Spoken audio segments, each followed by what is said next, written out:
President Obama acknowledged in our interview international trade deals have hurt some American workers. Still, he hopes an agreement with Europe will be finalized before he leaves office. But the transatlantic trade and investment partnership faces critics here and abroad. We spoke Monday in Germany, where the president tried to rally support. Not every trade agreement in the past has been good for workers. There has been offshoring seeking primarily low wages or low environmental standards, and companies can profit and then sell back those goods, irrespective of what that's done to the communities that they've left. And so there are legitimate concerns about how globalization has proceeded.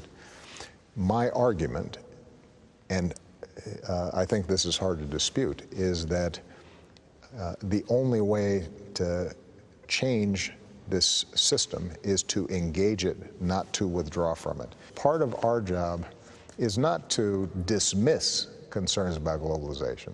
They are real and they are legitimate. It is to argue, how do we make globalization, which is not going to be reversed anytime soon, work for ordinary people? How do we make sure that it's working for communities all across America or here in Europe? And that is something I'm convinced we can do, but we got to get the facts out. We're in Germany. Yeah.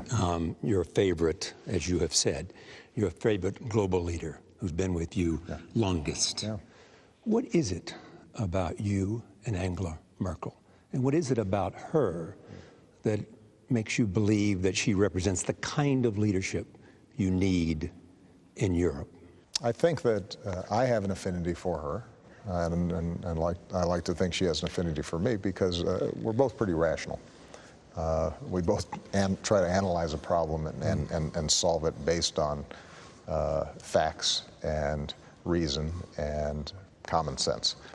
You know, she believes in free markets. She believes in liberalism. She believes in democracy. She believes in a free press. She believes in pluralism. And she's willing to make moral decisions when it may not be in her political interest. That's exactly right. Now, she's a good politician, otherwise she wouldn't be here that long. But if you look at what she's doing right now with respect to the refugee crisis, she's making an argument to the German people that, look, we're prospering now because people invested in us in a Marshall Plan and helped us during reunification.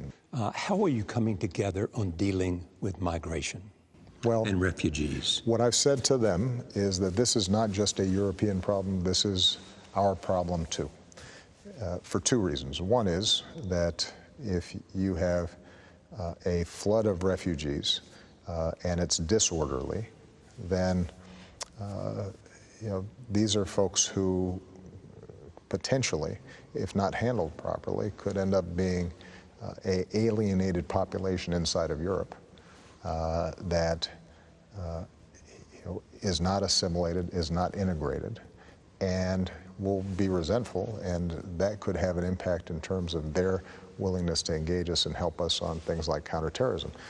But more importantly, more strategically, is the strain it's putting on Europe's politics, the way that it advances far-right nationalism, the degree to which it is encouraging a breakup of European unity, that in some cases is being exploited by somebody like Mr. Putin, who says, forget about Europe, look at sort of reasserting the nationalist greatness and anti-Muslim sentiments. His goal is to divide Europe.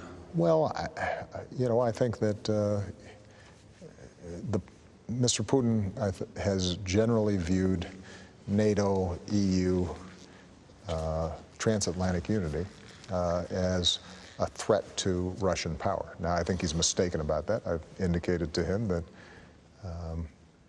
in fact, a strong unified Europe, working with a strong outward-looking Russia that is defining its greatness, not on the basis of military, but rather on the basis of its ability to harness the talents of its people for economic good, that's the right recipe.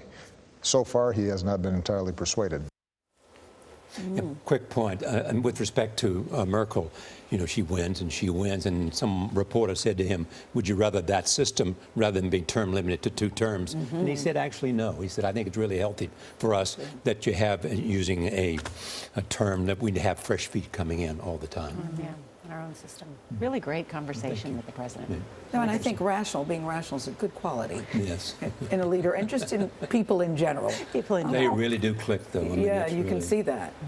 It's a mutual admiration on both sides. We're going to get to see more of your interview, right, Charlie? Yes, tonight on my PBS program, the entire interview. All right.